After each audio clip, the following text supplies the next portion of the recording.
Salve família vascaína, Lineker na área aqui no canal Os Vascaínos. Seja bem-vindo ao nosso vídeo na manhã dessa segunda-feira. Você é o nosso convidado especial, então fique no vídeo até o final. Vamos falar muito aí sobre a situação do próximo jogo contra o Coritiba, situação contratual de destaque do elenco. Também vamos falar sobre o artilheiro Verratti e muito mais. Mas antes de a gente começar, deixa o joinha que ajuda a gente pra caramba e corre lá nos comentários para deixar a sua opinião, é a base aqui do nosso trabalho.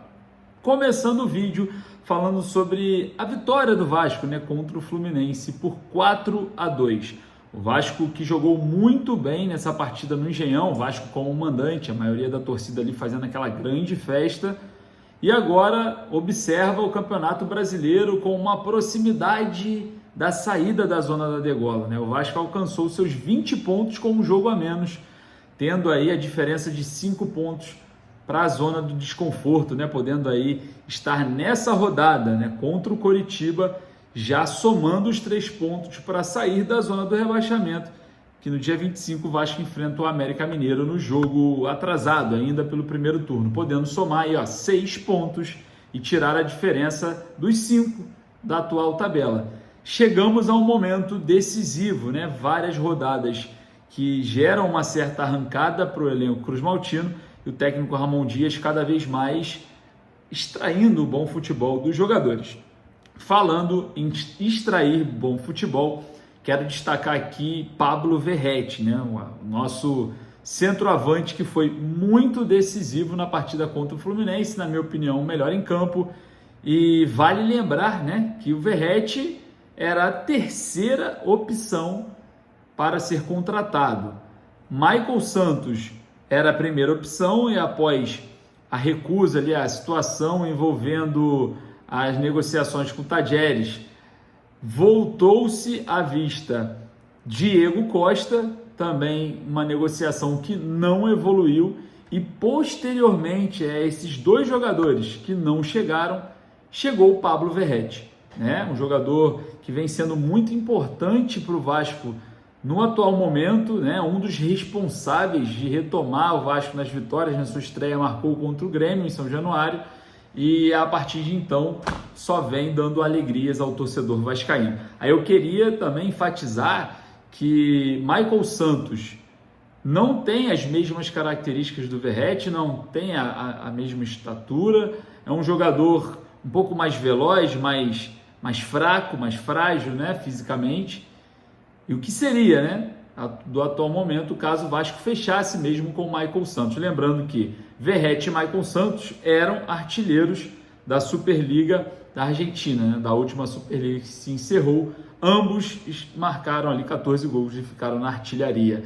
E o Vasco tinha preferência aí no Michael Santos, esbarrou, na burocracia do presidente do Tadjeres, que gosta de uma resenha, e acabou aí não contratando o Michael Santos. O Diego Costa, que seria a segunda opção também, não chegou, faltou a questão da negociação, teve ali uma conversa inicial, mas não avançou. E a terceira opção, que é Pablo Verratti, chegou e, observando o atual momento do jogador, poderia ter sido a primeira opção, Um jogador muito interessante e vem dando muito certo.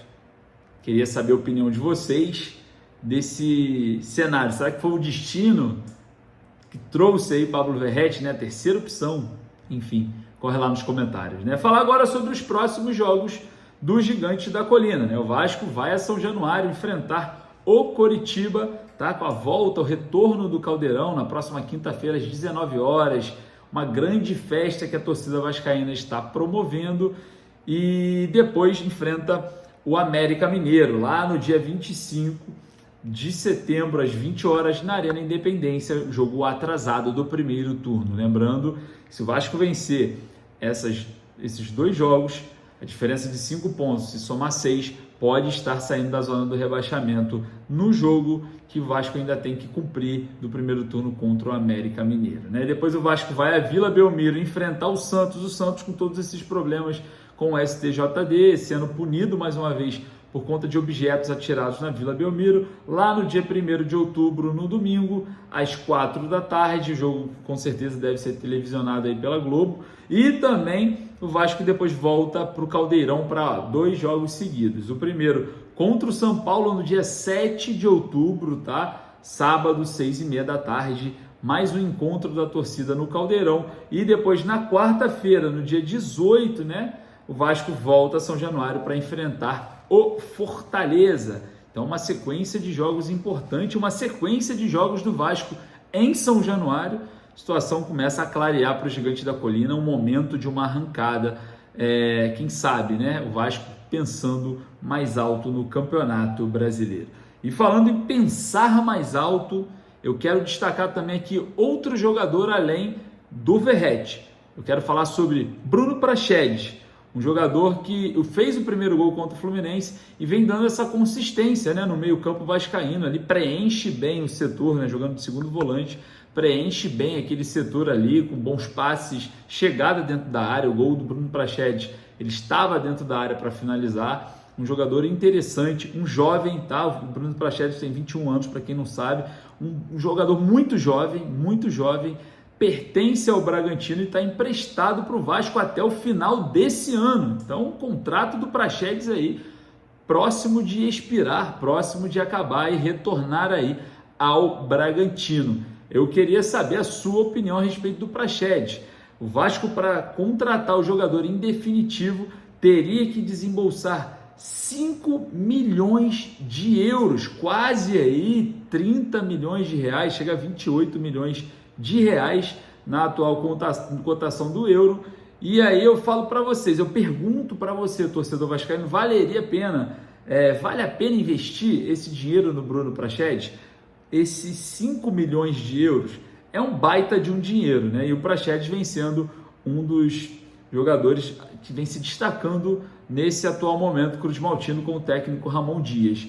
Aí a gente fica a critério de contratar ou não, fazer esse alto investimento ou não. É um jogador muito jovem, tem muito futuro pela frente, e só que é caro, são valores muito altos, né? 5 milhões de euros.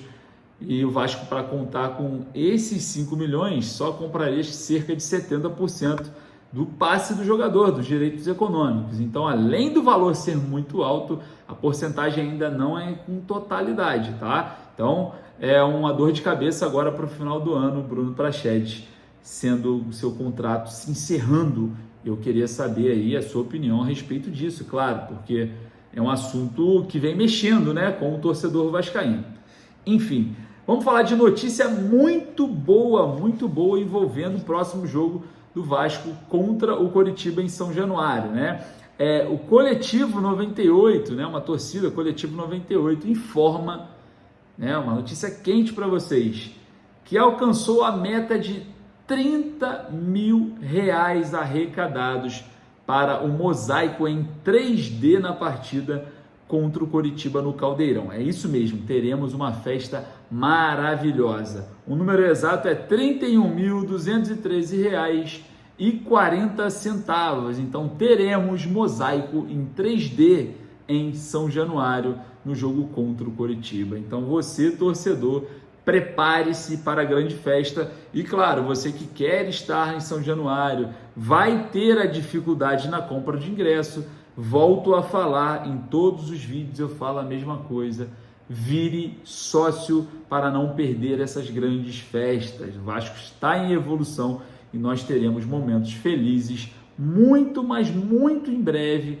né? Vencemos aí um semifinalista da Copa Libertadores, que é o Fluminense, apesar de ser um freguês histórico, né, de anos, mas vencemos.